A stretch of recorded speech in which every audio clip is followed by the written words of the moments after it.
Welcome back to Unapologetically Woman.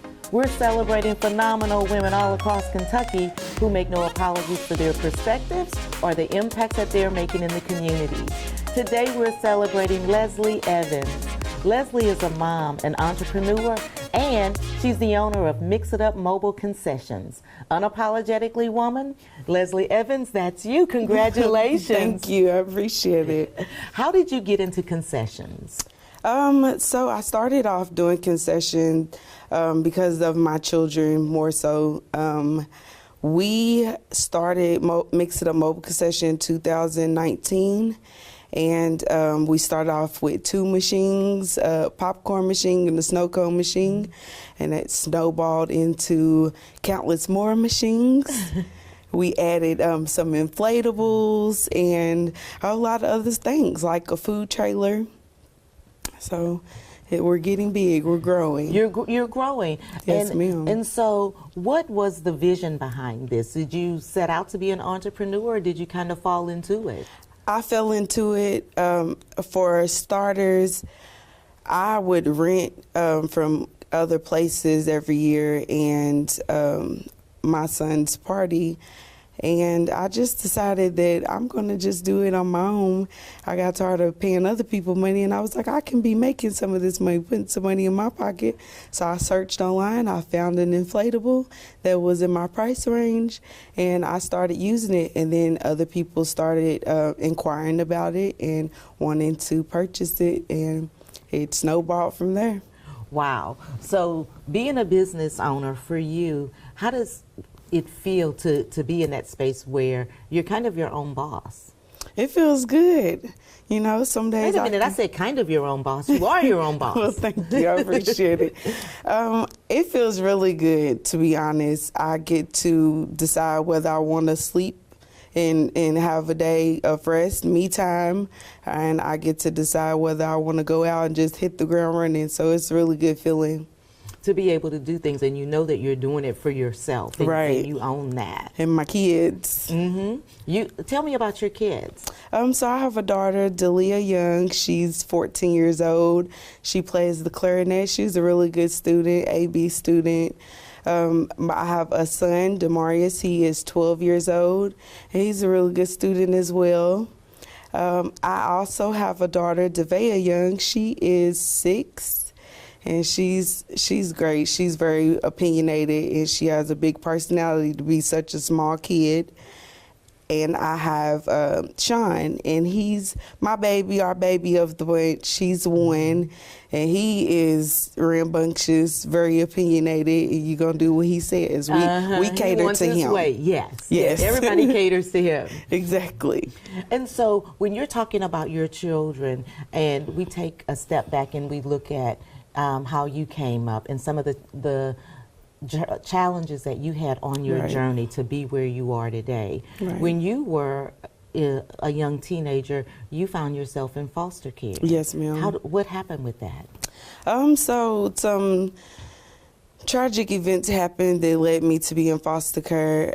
And I was moved around from different foster places around Kentucky, and I landed in Louisville for a majority of the foster care stint.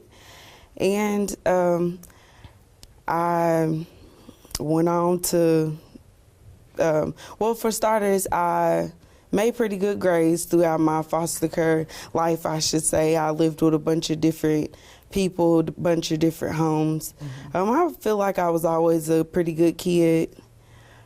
Just bad circumstances. Just circumstances beyond your control.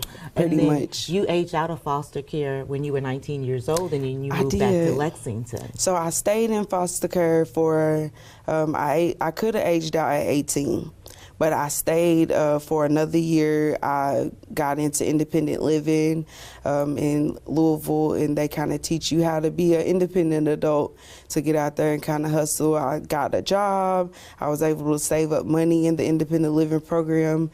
So once I left, I had money saved up. I had a foot pedestal to kind of stand on and stand on my own 2 feet a little bit. So I moved back down here to Lexington to live with my grandfather, Leonard Evans Jr. And I had a good time. He helped me out a lot. I learned a lot about being an adult, living with adults. Mm-hmm. So, and then at some point, you ended up dropping out of school. I did. So I dropped out of school while I was in Louisville. Like I said, more unfortunate events. I wasn't in a good place living wise. Once you age out, what they don't tell you is you have to essentially move out of the foster home that you're staying in. So that's what I had to do. I could no longer stay there legally. And so they were like, I could take you anywhere within city limits of Louisville. And so I was like, what am I supposed to do? So I tried to manage by staying with a friend and her mother or whatever, and she helped me out a lot. I ended up winning prom queen when I was at my high school. Uh-huh. And they came and they were asking me, like, what's going on? You're always a good student. You make really good grades. We're noticing that your grades have declined and you've been falling asleep in class. And I had to let them know, like, I don't have a place to stay right now. I'm staying with a friend, so I'm just trying to get by. So that's how independent living came about. And after that, I moved back here, like I said, with my grandfather.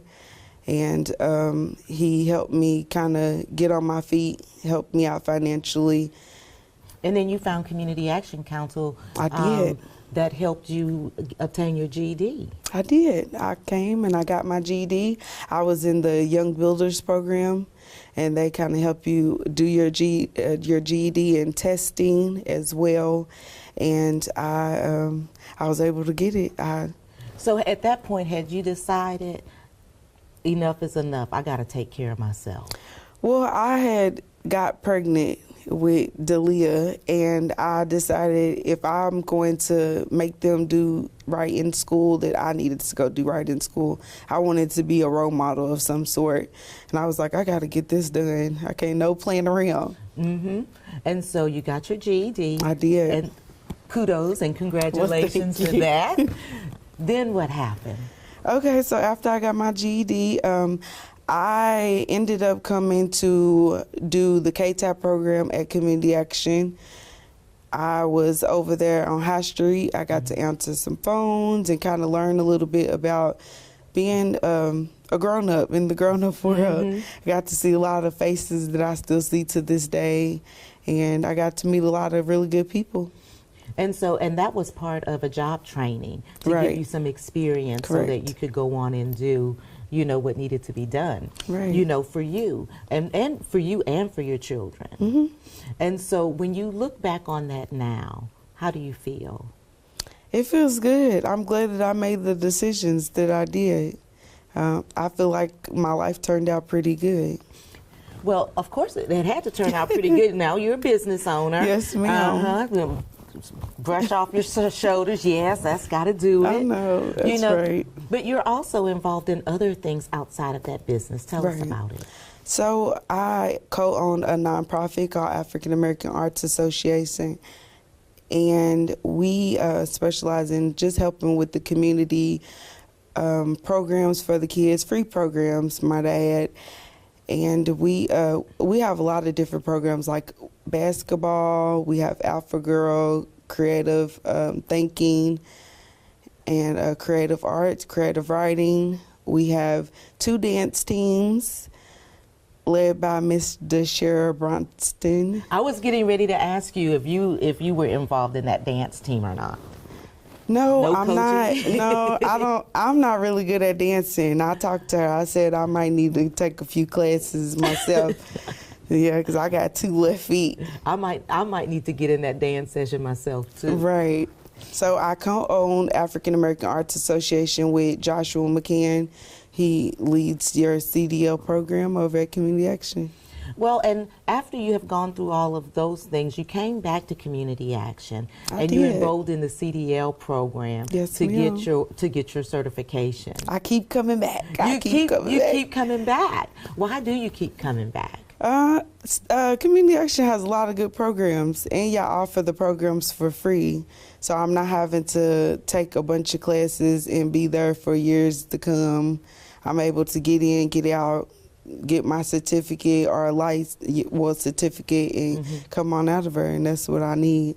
I don't have a lot of time to dedicate to a bunch of different things with me being a mother of 4 and business owner. You got a lot going on, girl. What's next for you? So I'm ready to take my state board for my insurance exam. So that's what I've been up to lately, and gearing up for food truck season. That's what I'm doing.